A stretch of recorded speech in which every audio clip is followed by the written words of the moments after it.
The current sitting president has been declared the winner by a wide margin. Hundreds of thousands of people have been reported taking to the streets. Violence has been occurring.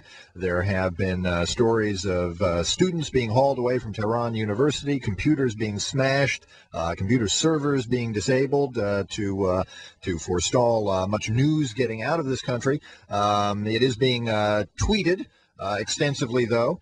And people are keeping up with the street protests that are ongoing that way, among other ways. Joining us now to walk us through some of this, because it's an unfolding and rather complex situation over there, is Allison Frick of the Center for American Progress. She's a research associate with the Progress Report and thinkprogress.org. Allie, thanks for joining the program. Thanks so much for having me. Well, the first question, I guess the most fundamental question is, were these elections in any way legitimate? Or in fact, are the Mousavi supporters right that this was rigged? Well, I think that's a difficult question. Obviously, people are really trying to find out what's going on. You heard Vice President Biden yesterday say that he had, quote, doubts about the election. Nate Silver at 538.com today got a hold of some English translations of the purported election results, which he talks about why they seem a little fishy compared to Ahmadinejad's last election in 2005. And let's not forget that the election results were announced just a couple hours after the polls were closed, and this is all paper ballots that are supposedly counted by hand.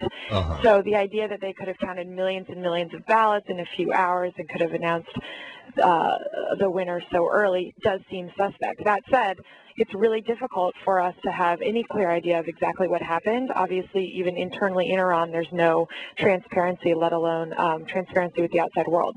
A couple of other suspicious things that I've been reading, at least, are that Ahmadinejad's people are claiming victory for him, even in the hometowns of his rivals, like Mousavi. Also, the government response to this. I mean, apparently they've been detaining critics of the government, and Mousavi himself, I guess, was more or less barricaded in his house for a while there. Although he has emerged and has now appeared at some rallies.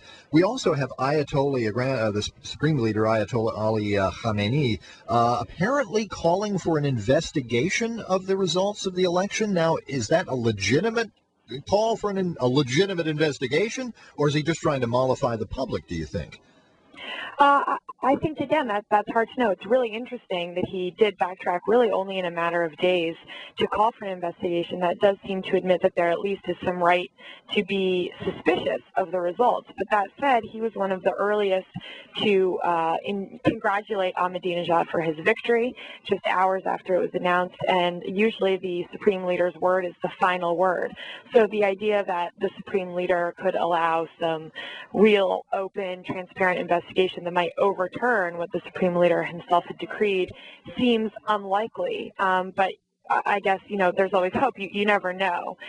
What it does at least signal is that there's some right to be suspicious. What do we know about the temper of the Iranian public right now? Is it such that violence is likely to increase if the election results weren't overturned, let's say, or is this thing likely to just sort of peter out and people will accept that, well, our government has done it to us again? I think that's a really interesting question, and we're going to have to wait and see the next couple of days what happens. And it might have a lot to do with how effective the state government is at shutting down media, at shutting down. I've heard reports that they've shut down all cell phone service. Texting is cut off. Internet access might be next, and that will really hamper opposition leaders, their ability to organize protests and get numbers out in the streets. But if your listeners were watching, BBC Persian is has been streaming all day today, and even though I don't speak Farsi and couldn't understand what was going on, the images were really incredible, and I certainly recommend that to your listeners to see the images of hundreds of thousands, if not millions, of people in the streets marching peacefully, sometimes even marching silently. And unfortunately, as you said at the beginning of the segment, there has been some violence, and there was even some images, some video of police firing into a crowd of hundreds of thousands of people with nowhere to run, and at least one person has been shot and killed. Yes, that's indeed what we're hearing. I'm also hearing that the protests are actually being organized via Twitter. Have you heard anything about that? Because a lot of the servers have been shut down, the websites and things. Right. It does seem that this is kind of the revolution that will be Twittered, is what people are saying, and that's actually how a lot of Americans, even American journalists, are getting information about what is going on inside Iran. So, if you're on Twitter, it's been really interesting to follow it that way. People are posting photos up to Twitter as well. But it does seem that Twitter is an essential organizing tool for these protesters, and again, that seems easily shut down if they can shut off internet access in Iran. So we're going to have to see how hard the government wants to clamp down on this, or if they want to at least pretend to be a free and open society that had free elections. And that's going to be a hard balancing act for them, I think, the next day or two.